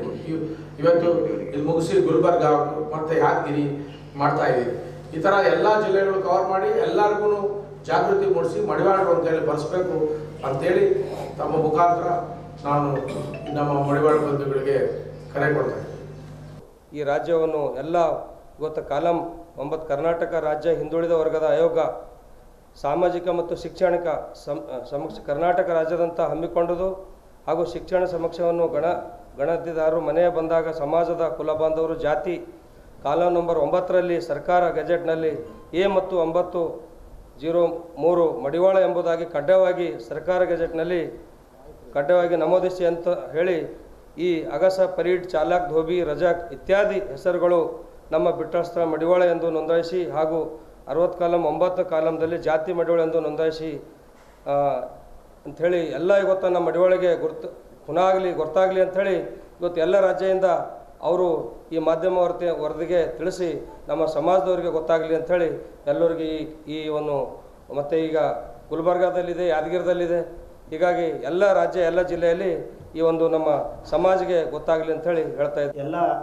ತಾಲೂಕಾಧ್ಯಕ್ಷರಿಗೂ ಕೂಡ ಈ ಒಂದು ಪತ್ರಿಕಾಗೋಷ್ಠಿಯಲ್ಲಿ ಅವರಿಗೆ ಕರೆದಿದ್ದೇವೆ ಮತ್ತು ಬರ್ತಕ್ಕಂಥ ದಿನಗಳಲ್ಲಿ ನಾವು ಕೂಡ ಎಲ್ಲ ತಾಲೂಕುಗಳಿಗೆ ಹೋಗಿ ಈ ಒಂದು ಕಾಲಂನಲ್ಲಿ ನಾವು ಏನು ಬರಿಬೇಕು ಅನ್ನುವ ಒಂದು ಉದ್ದೇಶ ಎಲ್ಲ ತಾಲೂಕಾಧ್ಯಕ್ಷರಿಗೆ ತಿಳಿಸಿ ಎಲ್ಲ ಮನೆಗೆ ಹೋಗಿ ನಾವು ಜನರಿಗೆ ಅರಿವು ಮೂಡಿಸುವ ಕೆಲಸ ಮಾಡ್ತೇವೆ ಅಂತೇಳಿ ಈ ಸಂದರ್ಭದಲ್ಲಿ ಹೇಳುತ್ತಾ, ವಿಶ್ವಕರ್ಮ ಸಮಾಜದವರು ಸಂಘಟಿತರಾಗಬೇಕೆಂದು ವಿಶ್ವಕರ್ಮ ಏಕದಂಗಿ ಮಠದ ದೊಡ್ಡೇಂದ್ರ ಸ್ವಾಮೀಜಿ ಹೇಳಿದ್ದರು. ಅಖಿಲ ಕರ್ನಾಟಕ ವಿಶ್ವಕರ್ಮ ಮಹಾಸಭಾದ ಜಿಲ್ಲಾ ಘಟಕದ ವತಿಯಿಂದ ನಗರದ ಕುಂಬರವಾಡ ಕಮಾನ್ ಹತ್ತಿರದ ವಿಶ್ವಕರ್ಮ ಕಲ್ಯಾಣ ಮಂಟಪದಲ್ಲಿ ಆಯೋಜಿಸಿದ ವಿಶ್ವಕರ್ಮ ಜಯಂತಿ ಆಚರಣೆ ಕಾರ್ಯಕ್ರಮದ ಸಾನ್ನಿಧ್ಯ ವಹಿಸಿ ಅವರು ಮಾತನಾಡಿದರು. ಸಂಘಟನೆಯಿಂದ ವಿವಿಧ ಸೌಲಭ್ಯಗಳನ್ನು ಪಡೆಯಲು ಅನುಕೂಲವಾಗುತ್ತದೆ. ಸಮಾಜ ಸಾಮಾಜಿಕ, ಆರ್ಥಿಕ, ಶೈಕ್ಷಣಿಕ, ರಾಜಕೀಯವಾಗಿ ಅಭಿವೃದ್ಧಿ ಹೊಂದಲು ಸಾಧ್ಯವಾಗುತ್ತದೆ ಎಂದು ತಿಳಿಸಿದ್ದರು. ಭಗವಾನ್ ವಿಶ್ವಕರ್ಮ ಸೃಷ್ಟಿಯ ಶಿಲ್ಪಿ, ಜಗತ್ತಿಗೆ ವಿಶ್ವಕರ್ಮ ಸಮಾಜದ ಕೊಡುಗೆ ಹಿರಿದಾಗಿದೆ ಎಂದು ತಿಳಿಸಿದ್ದರು. ದಯಾನಂದ ಪಾಂಚಾಳ್ ವಿಶೇಷ ಉಪನ್ಯಾಸ ನೀಡಿದ್ದರು. ಅಶ್ವಿನಿ ರಾಜ್ಕುಮಾರ್ ಹಾಗೂ ಸಂಜುಕುಮಾರ್ ಪಾಂಚಾಳ್ ಸಂಗೀತ ನಡೆಸಿಕೊಟ್ಟರು. ಮಹಾಸಭೆ ಹಾಗೂ ಮುಖಂಡ ಮಹೇಶ್ ಮೈಲಾರೆ ಅವರ ವತಿಯಿಂದ ವಿಶ್ವಕರ್ಮ ಸಮಾಜದ 2 ಬಡ ಮಹಿಳೆಯರಿಗೆ ಹೊಲಿಗೆ ಯಂತ್ರ ಉಚಿತವಾಗಿ ವಿತರಿಸಲಾಯಿತು. ಬಸವ ಮಂಟಪದ ಮಾತೆ ಸತ್ಯಾದೇವಿ ಸಾನ್ನಿಧ್ಯ ವಹಿಸಿದ್ದರು. ಮಹಾಸಭಾ ಜಿಲ್ಲಾ ಘಟಕದ ಗೌರವಾಧ್ಯಕ್ಷ ಜಯಪ್ರಕಾಶ್ ಪೊದ್ದಾರ್ ಮುಖ್ಯ ಅತಿಥಿಯಾಗಿದ್ದರು. ಮಹಾಸಭಾ ಜಿಲ್ಲಾ ಘಟಕದ ಅಧ್ಯಕ್ಷ ದತ್ತಾತ್ರೇಯ ವಿಶ್ವಕರ್ಮ ಅಧ್ಯಕ್ಷತೆ ವಹಿಸಿದ್ದರು. ನಗರಸಭೆ ಅಧ್ಯಕ್ಷ ಮಹಮ್ಮದ್ ಗೌಸ್, ಡಾಕ್ಟರ್ ನೀತಾ ಬೆಲ್ದಾಳೆ, ಜಿಎನ್ ಸಹಕಾರ ಆಸ್ಪತ್ರೆ ಅಧ್ಯಕ್ಷ ತರುಣ್ ಸೂರ್ಯಕಾಂತ್ ನಾಗ್ಮಾರ್ಪಳ್ಳಿ, ಮುಖಂಡ ಬಸವರಾಜ್ ಪಾಟೀಲ್ ಹಾರುಗೇರಿ, ಮಹಾಸಭಾ ಜಿಲ್ಲಾ ಘಟಕದ ಉಪಾಧ್ಯಕ್ಷ ಪಾಂಡುರಂಗ್ ವಿಶ್ವಕರ್ಮ, ಜಿಲ್ಲಾ ಮಹಿಳಾ ಘಟಕದ ಗೌರವಾಧ್ಯಕ್ಷೆ ಅಂಬುಜಾ ಕೆ ವಿಶ್ವಕರ್ಮ, ಅಧ್ಯಕ್ಷೆ ಸುಲೋಚನಾ ವಿಶ್ವಕರ್ಮ, ಜಿಲ್ಲಾ ಯುವ ಘಟಕದ ಅಧ್ಯಕ್ಷ ಪ್ರಶಾಂತ್ ವಿಶ್ವಕರ್ಮ, ಪ್ರಮುಖರಾದ ಪಾಂಡುರಂಗ್, ದಿಗಂಬರ್ ಮಡಿವಾಳ್, ಸಂಜುಕುಮಾರ್ ಸೋನಾರ್, ಬಲರಾಮ್ ಪಾಂಚಾಳ್, ಮಹೇಶ್ವರಿ ಪಾಂಚಾಳ್, ರಾಜ್ಕುಮಾರ್ ಪಾಂಚಾಳ್, ಕೃಷ್ಣಮಚಾರಿ, ವಿಜಯಕುಮಾರ್ ಬೇಮುಳಖೇಡ, ವಿಜಯಕುಮಾರ್ ಕಂಚಿ, ಸಂಜು ಕಪ್ಲಾಪುರೆ, ಕಾರ್ತಿಕ್ ವಿಶ್ವಕರ್ಮ, ಸಂಜು ವಿಶ್ವಕರ್ಮ, ಅರವಿಂದ್ ವಿಶ್ವಕರ್ಮ, ಗುರುನಾಥ್ಚಾರಿ, ಮೋನಿಶ್ ಪಾಂಚಾಳ್, ಪಾಂಡುರಂಗ್ ಪಾಂಚಾಳ್ ಮತ್ತಿತರರು ಇದ್ದರು. ಅಖಿಲ ಕರ್ನಾಟಕ ವಿಶ್ವಕರ್ಮ ಮಹಾಸಭಾ ಜಿಲ್ಲಾ ಯುವ ಘಟಕವು ಸಂಘಟನೆ ಬಲಪಡಿಸಲು ಜಿಲ್ಲೆಯಲ್ಲಿ ಹೋಬಳಿ ಹಾಗೂ ಗ್ರಾಮ ಘಟಕಗಳನ್ನು ರಚಿಸಲು ಉದ್ದೇಶಿಸಿದೆ. ಶ್ರೀ ಪಾಂಡುರಂಗ್ ವಿಶ್ವಕರ್ಮ ಮನ್ನಳ್ಳಿ ಇವರು ಯಜ್ಞೋಪವೀತನಂ ರುದ್ರಾಕ್ಷಾರ ಸಂಯುಕ್ತಂ ವ್ಯಾಘ್ರಧರ್ಮೋತ್ತರೀಯಕಂ ಅಕ್ಷಮಾಲಾಬ್ಧನಾಗೇಂದ್ರ ಶೂಲಾಯುಧ ಪಿನಾಕಿನ ವೀಣಾಂ ಡಮರಕಂ ಬಾಣಂ ಶಂಖಚಕ್ರಕರಣಂ देवदेवो महादेव विश्वकर्म श्री विराट विश्वकर्मा महाराज की, जगन माता कालिका देवी माता की, जगत गुरु मौनीश्वर महाराज की।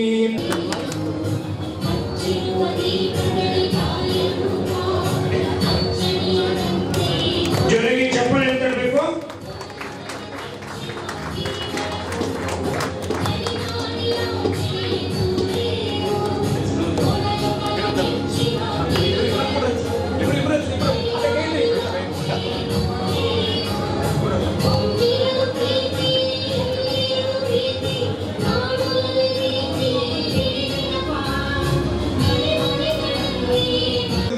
ಇವತ್ತಿನಿಂದ ಸನ್ಮಾನ್ಯ ಶ್ರೀ ದಿವಂಗತ ಡಾಕ್ಟರ್ ಗುರುಪಾದಪ್ಪ ನಾಗಮಾರ್ಪಳ್ಳಿ ಅವರು ಕಳೆದ 30 ವರ್ಷಗಳಿಂದ ಈ ಸಮಾಜ ಜೊತೆಗೆ ನಿಮ್ದೇನೇ ಒಳ್ಳೇದಾಗಬೇಕಂದ್ರೆ ನಿಂತಿರ್ಲಿಲ್ಲ. ನಾವು ಏನೇ ಕೆಟ್ಟ ಸಮಯ ಬಂದಾಗ ಯಾರಾದ್ರೂ ಏಕ ವ್ಯಕ್ತಿ ನಿಂತಿದ್ರೆ ಅದೇ ಗುರುಪಾದಪ್ಪ ನಾಗಮಾರ್ಪಳ್ಳಿ ಅಂತ ಹೇಳಕ್ಕೆ ಬಯಸ್ತಾ ಇದ್ದೀನಿ.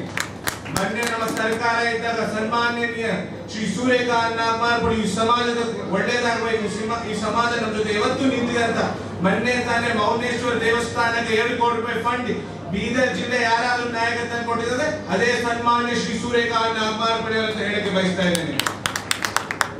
ಭಗವಾನ್ ವಿಶ್ವಕರ್ಮರವರು ಈ ದೇವ ಶಿಲ್ಪಿಗಳು ಎಲ್ಲ ಏನ್ ನಿರ್ಮಾಣ ಮಾಡಿದ್ರೆ ಈ ಸುಂದರವಾದ ಏನ್ ಜಿಲ್ಲೆಗಳು, ಈ ನಾಡು ಎಲ್ಲ ಏನ್ ನೋಡ್ತಾ ಇದೀವಿ, ಅದೇ ಭಗವಾನ್ ವಿಶ್ವಕರ್ಮರನ್ನು ಮೆಚ್ಕೋಬೇಕಾಗುತ್ತದೆ. ಇಂಥ ಹಾಲ್ಗಳು ಏನ್ ಸುಂದರವಾದ ಹಾಲ್ ಆಗಿದೆ, ಬಹಳ ವಂಡರ್ಫುಲ್ ಆರ್ಕಿಟೆಕ್ಚರ್ ಅನ್ನು ಮಾಡಿದಿರ. ಇದೆಲ್ಲ ಶ್ರಮೆ, ಇದೆಲ್ಲ ಸಲ್ಲಿಸ್ತಾರೆ ಅದೇ ನಮ್ಮ ವಿಶ್ವಕರ್ಮ ಸ್ನೇಹಿತರಿಗೆ. ಹಾಗೆ ಇವತ್ತು ನಾನು ನನ್ನ ಮನೆಯಲ್ಲಿ ಖುಷಿಯಾಗಿರ್ಬೇಕು, ನೀವೆಲ್ಲ ಬಂದಿರ್ತಂದ್ರೆ ಎಲ್ಲರೂ ಮನೆಯಲ್ಲಿ ಖುಷಿಯಾಗಿರ್ಬೇಕು. ನಾವೆಲ್ಲ ಮಲ್ಕೊಂಡಿದ್ದಾಗ ಅವರೆಲ್ಲ ಎದ್ದು ಸೇವೆ ಸಲ್ಲಿಸ್ತಾ ಇದ್ದಾರೆ. ಬಂದಿರ್ತಂತ ಪ್ರತಿಯೊಬ್ಬರು ಆರ್ಮಿ ಆಫೀಸರ್ಗಳಿಗೆ ನನ್ನ ತಲೆಬಾಗಿ ನಮಸ್ಕಾರಗಳನ್ನು ಹೇಳ್ತಾ ಇದ್ದೇನೆ. ಈ ಒಂದು ಸಂಘಟನೆ ಇಲ್ಲಿ ಚೆನ್ನಾಗಿ ಕೆಲಸ ಮಾಡ್ತದೆ ಬೀದರ್ನಲ್ಲಿ. ಈ ಒಂದು ಕಲೆಗಳು ಇವತ್ತು ಜಗತ್ತಿಗೆ ಒಂದು ಯಾವ ಮಂದಿರಗಳು ನಿರ್ಮಾಣ ಮಾಡಬೇಕಾಗಿ ಈಗ ಹಿಂದಿನ ಕಾಲದಲ್ಲಿ ದೊಡ್ಡ ದೊಡ್ಡ ಮಂದಿರಗಳು ನಿರ್ಮಾಣ ಆಗಿವೆ. ಅದು ಯಾರಾದರೂ ಮಾಡಿದರೆ ವಿಶ್ವಕರ್ಮನವರ ಒಂದು ಕಲೆಯಿಂದ ಒಂದು ಸಭೆ ಮೂಲಕ ಹೇಳುತ್ತೇನೆ. ಅದೇ ರೀತಿ ಇವತ್ತು ನನಗೆ ಇಲ್ಲಿ ಕರೆಸಿ ಇವತ್ತು ನೀವು ಎದುರೇ ಕುಂತ ನನ್ನ ಸೇನಾ ಅಧಿಕಾರಿಗಳಿದ್ರೆ ಅವರಿಗೂ ಒಂದು ಈ ಸಭೆಗೆ ಧನ್ಯವಾದಗಳು ಸಲ್ಲಿಸ್ತೀನಿ. ಸಮಾಜದ ಬಗ್ಗೆ ಹೇಳಬೇಕಾದ್ರೆ ಎಲ್ಲ ಧರ್ಮಗಳಿಗೂ ಒಂದು ಸಮಾನತೆಯಿಂದ ತಗೊಳ್ಳಬಹುದಂಥ ಒಂದು ಸಮಾಜ ಅಂದರೆ ವಿಶ್ವಕರ್ಮ ಸಮಾಜ. ಅನೇಕ ಶಿಲ್ಪಿಗಳಿಂದ, ಅನೇಕ ಕಲೆಗಳಿಂದ ಒಗ್ಗೂಡಿದಂಥ ತುಂಬ ನಮ್ಮದು ಭಾರತದಲ್ಲಿ ಹಾಗೂ ವಿದೇಶದಲ್ಲಿ ಐತಿಹಾಸಿಕವಾಗಿ ಒಂದು ಹೆಸರು ಮಾಡಿದಂಥ ಯಾವುದಾದ್ರೂ ಒಂದು ಸಮಾಜ ಇದ್ದರೆ ಅದು ವಿಶ್ವಕರ್ಮ ಸಮಾಜ ಅಂತ ಹೇಳ್ಬೋದು. ರಾಮ ಮಂದಿರ ವಿನ್ಯಾಸವೂ ಕೂಡ ಮಾಡಿರೋದು ವಿಶ್ವಕರ್ಮ ಸಮಾಜದವರೇ. ಇವತ್ತು ರಾಮ ಮಂದಿರ ಅಂದರೆ ನಮ್ಮದು ವಿಶ್ವದಲ್ಲೇ ಎಲ್ಲ ಒಂದು ದೊಡ್ಡ ಗುಡಿ ಅಂತ ಕೂಡ ಹೇಳಬಹುದು. ಅದರ ವಿನ್ಯಾಸ ಮಾಡಿದವರು ಕೂಡ ನಮ್ಮ ವಿಶ್ವಕರ್ಮ ಸಮಾಜದವರು.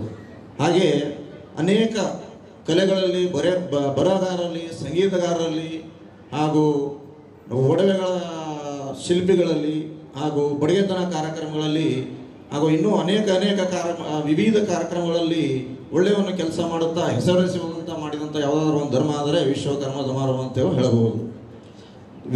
ಹಾಗೆ ತುಂಬ ಸಮಯವಾಗಿದೆ. ನಮಗೆ ವಿಶ್ವಕರ್ಮ ಜಯಂತ್ಯೋತ್ಸವ, ಅಮರಶಿಲ್ಪಿ ಜಕಣಾಚಾರಿ ಸಂಸ್ಮರಣ ದಿನಾಚರಣೆ ಮತ್ತು ವಿಶ್ವಕರ್ಮ ಅಭಿವೃದ್ಧಿ ನಿಗಮ ಈ ಒಂದು 3 ಕಾರ್ಯಕ್ರಮಗಳು ಸರ್ಕಾರದಿಂದ ಆಗಿರ್ತಕ್ಕಂಥದ್ದು. ಆದರೆ ಸಮಾಜದ ಬೇಡಿಕೆಗಳು, ಸಮಾಜಕ್ಕೆ ಶಕ್ತಿ ತರುವಂತಹ ರಾಜಕೀಯವಾಗಿರ್ತಕ್ಕಂಥದ್ದಾಗಲಿ, ನಮ್ಗೆ ಆರ್ಥಿಕವಾಗಿ, ಶೈಕ್ಷಣಿಕವಾಗಿ, ಇನ್ನೂ ಸಾಮಾಜಿಕವಾಗಿ ನಾವು ಈ ಸಮಾಜ ಪಂಚಕಸುಬುಗಳ ಮುಖಾಂತರ ಮಾಡ್ಕೊಂಡು ಬಂದಿದ್ರೂ ಕೂಡ ಹಿಂದುಳಿದಿದೆ. ಹೀಗಾಗಿ ನಾವು ರಾಜಕೀಯವಾಗಿ ನಮ್ಮಲ್ಲಿ ಯಾರೂ ಕೂಡ ಒಬ್ಬರು ಕೂಡ ಮಂತ್ರಿಗಳಿಲ್ಲ. ಆ ನಿಟ್ಟಿನಲ್ಲಿ ಈ ಸಮಾಜ ಬೆಳಿಬೇಕಾಗಿತ್ತಪ್ಪ ಅಂತಂದರೆ ಸಂಘಟನೆ ಒಂದೇ, ಪ್ರಜಾಪ್ರಭುತ್ವ ವ್ಯವಸ್ಥೆಯ ಸಂಘಟನೆ ಒಂದೇ ಮಹಾಮಂತ್ರ. ಸಂಘಟನೆ ಮರೆತರೆ ಸಮಾಜಕ್ಕೆ ಉಳಿಗಾಲ ಇಲ್ಲ. ಆ ನಿಟ್ಟಿನಲ್ಲಿ ಬೀದರ್ನಲ್ಲಿ ಇವತ್ತು ಅಖಿಲ ಕರ್ನಾಟಕ ವಿಶ್ವಕರ್ಮ ಮಹಾಸಭಾ ಸಂಘಟನೆಯನ್ನು ನಾವು ಜಿಲ್ಲೆಯಲ್ಲಿ ಮಾಡಿದ್ದೇವೆ. ಆಮೇಲೆ ಜಿಲ್ಲೆಯ ಮಹಿಳೆಯರಲ್ಲೂ ಕೂಡ ಪದಾಧಿಕಾರಿಗಳನ್ನಾಗಿ ಮಾಡಿದ್ದೇವೆ. ಜಿಲ್ಲೆಯ ಯುವ ಘಟಕವನ್ನು ಸ್ಥಾಪನೆ ಮಾಡಿದ್ದೀವಿ. ಈ ಯುವ ಘಟಕ, ಈ ಎಲ್ಲ ಒಂದು ಸಂಘಟನೆಗಳು ಕೇವಲ ಬೀದರ್ ನಗರಕ್ಕೆ, ಬೀದರ್ ಜಿಲ್ಲೆಗೆ ಸೀಮಿತವಾಗಿ ಉಳ್ಕೊಂಡಿಲ್ಲ. ತಾಲೂಕದಲ್ಲಿಯೂ ಕೂಡ ಪ್ರತಿ ತಾಲೂಕಕ್ಕೂ ಕೂಡ ನಾವು ಈ ಸಂಘಟನೆಯ ಪದಾಧಿಕಾರಿಗಳು, ಮಹಿಳಾ ಘಟಕ ಇರ್ಬೋದು, ಅದು ಮಾತೃ ಘಟಕ ಇರ್ಬೋದು, ಅದು ಯುವ ಘಟಕ ಇರ್ಬೋದು, ನಾವು ಎಲ್ಲ ತಾಲೂಕದ ಪದಾಧಿಕಾರಿಗಳನ್ನು ಮಾಡುವ ಮುಖಾಂತರ ಸಮಾಜವನ್ನು ಜಾಗೃತವಾಗಿಡುವ ನಿಟ್ಟಿನಲ್ಲಿ ಸಮಾಜಕ್ಕೆ ಸಿಗಬೇಕಾಗಿರ್ತಕ್ಕಂಥ ಇನ್ನೂ ಹಲವಾರು ಸವಲತ್ತುಗಳು ನಮ್ಮಲ್ಲಿ ಏನು ಈ ಸಮಾಜ ಸ್ವತಂತ್ರ ನಂತರದಲ್ಲಿ ಈ ಸಮಾಜಕ್ಕೆ ವಿಶೇಷವಾಗಿರ್ತಕ್ಕಂಥ ಸ್ಥಾನಮಾನಗಳೇನಿಲ್ಲ. ನಮ್ಮಲ್ಲೂ ಕೂಡ ಯಾರೂ ಕೂಡ ಒಂದು ಜಿಲ್ಲಾ ಪಂಚಾಯತಿ ಅಧ್ಯಕ್ಷರು ಈ ಜಿಲ್ಲೆಯಲ್ಲಿ ಯಾರೂ ಕೂಡ ಆದವರಿಲ್ಲ. ಅಂದರೆ ನಾವು ಇನ್ನೂ ರಾಜಕೀಯವಾಗಿ ಎಷ್ಟು ಹಿಂದುಳಿದಿದ್ದೀವಿ ಅಂತಕ್ಕಂಥದ್ದು ಭಾಳ ಮುಖ್ಯ ಆಗ್ತದೆ.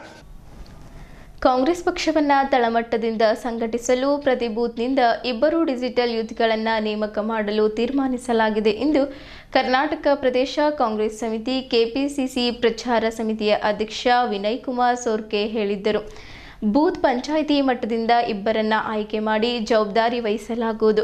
ಕಾಂಗ್ರೆಸ್ ಪಕ್ಷದ ಇತಿಹಾಸ, ಅದರ ತತ್ವ ಸಿದ್ಧಾಂತಗಳು ಹಾಗೂ ಕರ್ನಾಟಕದಲ್ಲಿ ಯಶಸ್ವಿಯಾಗಿ ಅನುಷ್ಠಾನಗೊಂಡಿರುವ 5 ಗ್ಯಾರಂಟಿ ಯೋಜನೆಗಳ ಬಗ್ಗೆ ಜನರಿಗೆ ತಿಳಿಸುವ ಕೆಲಸ ಇವರು ಮಾಡಲಿದ್ದಾರೆ ಎಂದು ನಗರದಲ್ಲಿ ಪತ್ರಿಕಾಗೋಷ್ಠಿಯಲ್ಲಿ ಮಾತನಾಡುತ್ತಾ ಹೇಳಿದರು. ರಾಜ್ಯಾದ್ಯಂತ ಸುಮಾರು 1 ಲಕ್ಷ ಡಿಜಿಟಲ್ ಯೂತ್ಗಳನ್ನು ನೇಮಕ ಮಾಡಲಾಗುವುದು. ಕಾಂಗ್ರೆಸ್ ಪಕ್ಷದಲ್ಲಿ ಇದುವರೆಗೆ ಪ್ರಚಾರ ಸಮಿತಿಗೆ ಪ್ರಾಮುಖ್ಯತೆ ಇರಲಿಲ್ಲ. ಈಗ ಹೆಚ್ಚಿನ ಮಹತ್ವ ಮಹತ್ವ ನೀಡಲಾಗಿದೆ. ಪಕ್ಷದ ಎಲ್ಲ ಅಂಗಸಂಸ್ಥೆಗಳೊಂದಿಗೆ ಸಮನ್ವಯ ಸಾಧಿಸಿ 23 ಜನ ಪದಾಧಿಕಾರಿಗಳನ್ನು ಒಳಗೊಂಡ ಬ್ಲಾಕ್ ಮಟ್ಟ ಸಮಿತಿಯನ್ನು ರಚಿಸಲಾಗುವುದು. ಇದರಲ್ಲಿ ಮಹಿಳೆಯರು ಸೇರಿದಂತೆ ವಿವಿಧ ವರ್ಗದವರಿಗೆ ಸಾಮಾಜಿಕ ನ್ಯಾಯದಡಿ ಪ್ರಾತಿನಿಧ್ಯ ನೀಡಲಾಗುವುದು ಎಂದರು. ಈ ಸಮಿತಿಯು 365 ದಿನ ಸತತವಾಗಿ ಪಕ್ಷದ ಬಗ್ಗೆ ಪ್ರಚಾರ ಕೈಗೊಳ್ಳುವ ಕೆಲಸ ಮಾಡಲಿದೆ. ಈ ಸಂಬಂಧ ಈಗಾಗಲೇ ರಾಜ್ಯದ 25 ಜಿಲ್ಲೆಗಳಲ್ಲಿ ಪ್ರವಾಸ ಕೈಗೊಂಡು ಪ್ರಚಾರ ನಡೆಸಿದ್ದೇನೆ. ಮಿಕ್ಕುಳಿದ ಜಿಲ್ಲೆಗಳ ಪ್ರವಾಸ ಇಷ್ಟರಲ್ಲಿಯೇ ಮುಗಿಯಲಿದ್ದು, ಅನಂತರ ಸಂಘಟನಾ ಕೆಲಸ ಶುರುವಾಗಲಿದೆ. ಬೂತ್ ಮಟ್ಟದಲ್ಲಿ ನಮ್ಮ ಪಕ್ಷಕ್ಕೆ ಸಂಬಂಧಿಸಿದ ಎಲ್ಲ ವಿಚಾರಗಳು ತಲುಪಬೇಕು ಎನ್ನುವುದು ನಮ್ಮ ಉದ್ದೇಶ ಎಂದು ಹೇಳಿದ್ದರು. ಮತಕಳ್ಳತನ ವಿರುದ್ಧ ಲೋಕಸಭೆಯ ವಿರೋಧ ಪಕ್ಷದ ನಾಯಕ ರಾಹುಲ್ ಗಾಂಧಿ ಅವರು ದೊಡ್ಡ ಮಟ್ಟದ ಹೋರಾಟ ಆರಂಭಿಸಿದ್ದಾರೆ. ಪಕ್ಷದ ಕಾರ್ಯಕರ್ತರಿಗೆ ತರಬೇತಿ ಕೊಟ್ಟು ಮತದಾರರ ಪಟ್ಟಿಯ ಮೇಲೆ ನಿಗಾ ವಹಿಸಲು ಜವಾಬ್ದಾರಿ ವಹಿಸಲಾಗುವುದು. ಮುಂಬರುವ ಜಿಲ್ಲಾ ಪಂಚಾಯಿತಿ ಚುನಾವಣೆಗೂ ಮುನ್ನವೇ ಈ ಕೆಲಸ ಪ್ರಾರಂಭವಾಗಲಿದೆ ಎಂದರು. ಈ ಸಂದರ್ಭದಲ್ಲಿ ಪ್ರಚಾರ ಸಮಿತಿಯ ಉಪಾಧ್ಯಕ್ಷ ಭೀಮಣ್ಣ ಮೇಟಿ, ಜಿಲ್ಲಾ ಗ್ಯಾರಂಟಿ ಯೋಜನೆ ಸಮಿತಿ ಅಧ್ಯಕ್ಷ ಅಮೃತರಾವ್ ಚಿಮ್ಕೋಡೆ, ಕಾಂಗ್ರೆಸ್ ಜಿಲ್ಲಾ ಪ್ರಧಾನ ಕಾರ್ಯದರ್ಶಿಗಳಾದ MS ಅಲಿ, ಜಾರ್ಜ್ ಫರ್ನಾಂಡಿಸ್, ಹನುಮಂತ್ ಚೌಹಾಣ್ ಮತ್ತಿತರರು ಇದ್ದರು. ಕೂಡ ಮತಕಳ್ಳತನದ ಬಗ್ಗೆ ಸಾಕಷ್ಟು ಜಾಗೃತಿಯನ್ನು ಮೂಡಿಸಬೇಕು. ಅದರ ಜೊತೆಯಲ್ಲಿ ನಾವು ಹೋಗ್ತೇವೆ ಸ್ವಲ್ಪ ಮಟ್ಟಿಗೆ ಚುನಾವಣಾ ಕೆಲಸಕಾರದಲ್ಲಿ ನಾವು ಸ್ವಲ್ಪ ಹಿಂದೆ ಇದ್ದೇವೆ. ಯಾಕಂತೇಳಿದ್ರೆ ನಾವು ಚುನಾವಣೆಯಲ್ಲಿ ಮತ ಕೇಳುವಂಥದ್ದು, ನಾವು ಮಾಡಿದಂಥ ಅಭಿವೃದ್ಧಿ ಕಾರ್ಯಕ್ರಮ, ನಾವು ಜನರಿಗೆ ಕೊಟ್ಟಂಥ ಸವಲತ್ತಿನ ಆಧಾರದ ಮೇಲೆಗೆ ನಾವು ಮತ ಯಾಚನೆ ಮಾಡ್ತೇವೆ. ಆದರೆ ಇವತ್ತು ಈ ಒಂದು ಚುನಾವಣಾ ಕೆಲಸ ಕಾರ್ಯದಲ್ಲಿ ಕೂಡ ಸಾಕಷ್ಟು ನಮ್ಮನ್ನು ತೊಡಗಿಸ್ಕೋಬೇಕು ಅವಶ್ಯಕತೆ ಇದೆ. ಇತ್ತೀಚಿನ ದಿವಸ DK ಶಿವಕುಮಾರ್ ಅವರು ಕೂಡ ರಾಜ್ಯದಾದ್ಯಂತ BLA 2ಗಳನ್ನು ರಚನೆ ಮಾಡಿ ಅವರಿಗೆ ಸರಿಯಾದ ರೀತಿಯ ತರಬೇತಿಯನ್ನು ಕೊಟ್ಟು ಇವತ್ತು ಮತದಾರ ಪಟ್ಟಿಯನ್ನು ಸರಿಪಡಿಸಿಕೊಳ್ಬೇಕು ಅನ್ನೋಂಥ ರೀತಿಯಲ್ಲಿ ಕಾರ್ಯಕ್ರಮ ಹಮ್ಮಿಕೊಳ್ತಾ ಇದ್ದಾರೆ. ನಾಡ್ದು ಜಿಲ್ಲಾ ಪಂಚಾಯತ್, ತಾಲೂಕು ಪಂಚಾಯತ್ ಚುನಾವಣೆ ಬರ್ತಾ ಇದೆ. ಅದರ ಹಿಂದೆಯೇ ಡಿಸೆಂಬರ್ ನಂತರ ಪಂಚಾಯತ್ ಚುನಾವಣೆ ಕೂಡ ಬರ್ತದೆ. ಅದಕ್ಕೆ ಸಾಕಷ್ಟು ರೀತಿಯ ನಮ್ಮ ಕಾರ್ಯಕ್ರಮಗಳ ಪ್ರಚುರಪಡಿಸುವಂಥ ಕೆಲಸ ಕಾರ್ಯ ಮಾಡಬೇಕು. ಅದರ ಬಗ್ಗೆ ನಂತರ ಚುನಾವಣೆಯಲ್ಲಿ ಸರಿಯಾದ ರೀತಿಯ ಒಂದು ಮಾಹಿತಿಯನ್ನು ಜನರಿಗೆ ಮುಟ್ಟಿಸುವಂಥ ಕೆಲಸ ಕಾರ್ಯ ಮಾಡಬೇಕು ಅನ್ನುವಂಥ ಉದ್ದೇಶವನ್ನು ಇಟ್ಕೊಂಡು ನಾವು ಪ್ರಚಾರ ಸಮಿತಿಯವರು ಇವತ್ತು ರಾಜ್ಯ ಪ್ರವಾಸ ಮಾಡ್ತಾ ಇದ್ದೀವಿ.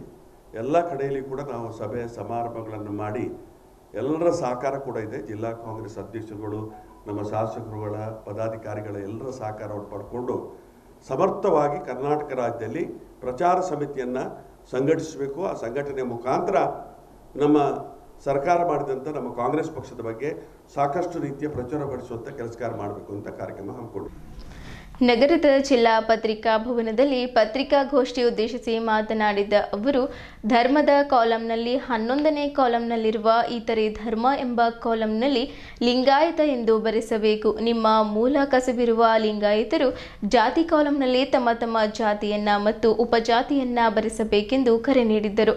1994ರಲ್ಲಿಯೇ ಲಿಂಗೈಕ್ಯರಾದ ಮಾತೆ ಮಹಾದೇವಿ ಅವರು ಆ ಸಂದರ್ಭದಲ್ಲಿಯೇ ಲಿಂಗಾಯತ ಧರ್ಮಕ್ಕೆ ಪ್ರಾಧಾನ್ಯತೆ ನೀಡಬೇಕೆಂದು ರಾಜ್ಯ ಸರ್ಕಾರದ ಮೇಲೆ ಒತ್ತಡ ಹೇರಿದ್ದರು. 1999ರ 2000ನೇ ಇಸವಿಯಲ್ಲಿ ಲಿಂಗಾಯತ ಧರ್ಮದ ಸ್ವತಂತ್ರ ಧರ್ಮದ ಮಾನ್ಯತೆಗಾಗಿ ದೊಡ್ಡ ಪ್ರಮಾಣದ ಹೋರಾಟ ಸಹ ಮಾಡಿದ್ದೆವು. ನಂತರ 2017ರಲ್ಲಿ ಮಾತಾಜಿ ಅವರ ನೇತೃತ್ವದಲ್ಲಿ ಪ್ರತ್ಯೇಕ ಲಿಂಗಾಯತ ಧರ್ಮಕ್ಕಾಗಿ ಬೃಹತ್ ಹೋರಾಟ ಬೀದರ್ನಲ್ಲಿ ಜರುಗಿತು. ಪ್ರಸ್ತುತದಲ್ಲಿ ರಾಜ್ಯದಲ್ಲಿ 2 ಕೋಟಿಗೂ ಅಧಿಕ ಲಿಂಗಾಯತ ಸಮುದಾಯದವರಿದ್ದರೂ ಕಾಂತರಾಜ್ ವರದಿಯಲ್ಲಿ ಕೇವಲ 60ರಿಂದ 75 ಲಕ್ಷ ಮಾತ್ರ ಲಿಂಗಾಯತರಿದ್ದಾರೆ ಎಂದು ಗುರುತಿಸಲಾಗಿದೆ. ನಮ್ಮಲ್ಲಿನ ಭಿನ್ನಾಭಿಪ್ರಾಯಗಳಿಂದ ಹಾಗೂ ಅರಿವಿನ ಕೊರತೆಯಿಂದ ಬೇರೆ ಬೇರೆ ರೀತಿಯಲ್ಲಿ ಬರೆಸಿದ್ದರಿಂದ ಸಮುದಾಯದ ಜನಸಂಖ್ಯೆ ಕ್ಷೀಣಿಸಿದೆ. ಮತ್ತೆ ಇದು ಪುನರಾವರ್ತನೆಯಾಗದಿರಲು ಎಲ್ಲರೂ ಒಗ್ಗಟ್ಟು ಪ್ರದರ್ಶಿಸಿ ಇತರೆ ಧರ್ಮದ ಕಾಲಂನಲ್ಲಿ ಲಿಂಗಾಯತ ಎಂದು ಕಡ್ಡಾಯವಾಗಿ ನಮೂದಿಸಬೇಕೆಂದು ಕರೆ ನೀಡಿದ್ದರು. 12ನೇ ಶತಮಾನದಲ್ಲಿ ಎಲ್ಲ ಜಾತಿ, ಲಿಂಗ, ವರ್ಗ, ವರ್ಣದವರು ಬಸವಾದಿ ಶರಣರು ಸೇರಿ ಸ್ಥಾಪಿಸಿದ ವಿಶ್ವದ ಪ್ರಪ್ರಥಮ ಸಮಾನತೆ, ವೈಚಾರಿಕತೆ, ಪ್ರಜಾಪ್ರಭುತ್ವ ಮಾದರಿ ಧರ್ಮವೆಂದರೆ ಲಿಂಗಾಯತ ಧರ್ಮ. ಈ ಧರ್ಮದಲ್ಲಿ ಸುಮಾರು 92 ಒಳಪಂಗಡಗಳನ್ನೊಳಗೊಂಡು ಲಿಂಗಾಯತ ಧರ್ಮ ಬಾಂಧವರಿದ್ದಾರೆ. ಈ ಹಿನ್ನೆಲೆಯಲ್ಲಿ ಲಿಂಗಾಯತ ಧರ್ಮೀಯರು ಬಸವಾದಿ ಶರಣರ ಸಂಕುಲದವರು. ಪ್ರಸ್ತುತ ಸಾಮಾಜಿಕ ಮತ್ತು ಶೈಕ್ಷಣಿಕ ಗಣತಿಯಲ್ಲಿ 11ನೇ ಕಾಲಂನಲ್ಲಿ ಲಿಂಗಾಯತ ಎಂದು ಬರೆಸುವ ಮೂಲಕ ನಮಗೆ ಸಿಕ್ಕಿರುವ ಈ ಅವಕಾಶ ಸದುಪಯೋಗ ಮಾಡಿಕೊಳ್ಳೋಣ. ಯಾವುದೇ ಕಾರಣಕ್ಕೂ ದಾರಿ ತಪ್ಪಿಸುವ ಅನ್ಯರ ಮಾತಿಗೆ ಕಿವಿಗೊಡದೆ ಲಿಂಗಾಯತ ಎಂಬ ಮಾತ್ರ ಭರಿಸಬೇಕು. ಲಿಂಗಾಯತ ಧರ್ಮದ ಅಸ್ಮಿತೆ ಮತ್ತು ಅಸ್ತಿತ್ವವನ್ನು ಕಾಪಾಡಿಕೊಂಡು ಅದನ್ನು ಉಳಿಸಿ ಬೆಳೆಸೋಣ. ಭವಿಷ್ಯದಲ್ಲಿ ಲಿಂಗಾಯತ ಧರ್ಮದ ಮಕ್ಕಳ ಉಜ್ವಲ ಭವಿಷ್ಯಕ್ಕಾಗಿ ಇದನ್ನು ಗಂಭೀರವಾಗಿ ತೆಗೆದುಕೊಳ್ಳಬೇಕಿದೆ ಎಂದರು. ಇದೇ ವೇಳೆ ಬಸವ ಮಂಟಪದ ಪೂಜ್ಯ ಶ್ರೀ ಸದ್ಗುರು ಮಾತೆ ಸತ್ಯಾದೇವಿ, ಪ್ರಮುಖರಾದ ಶಿವರಾಜ್ ಪಾಟೀಲ್ ಅತಿವಾಳ್, ಬಸವಂತರಾವ್ ಬಿರಾದರ್, ರವಿಕಾಂತ್ ಬಿರಾದರ್, ಮಲ್ಲಿಕಾರ್ಜುನ್ ಬುಕ್ಕ, ವಿಶ್ವನಾಥ್ ಪಾಟೀಲ್ ಗೋದೇಗಾಂವ್, ಓಂ ಪ್ರಕಾಶ್ ರೊಟ್ಟೆ, ಸತೀಶ್ ಪಾಟೀಲ್ ಹಾಗೂ ಸೇರಿದಂತೆ ಇತರರು ಇದ್ದರು.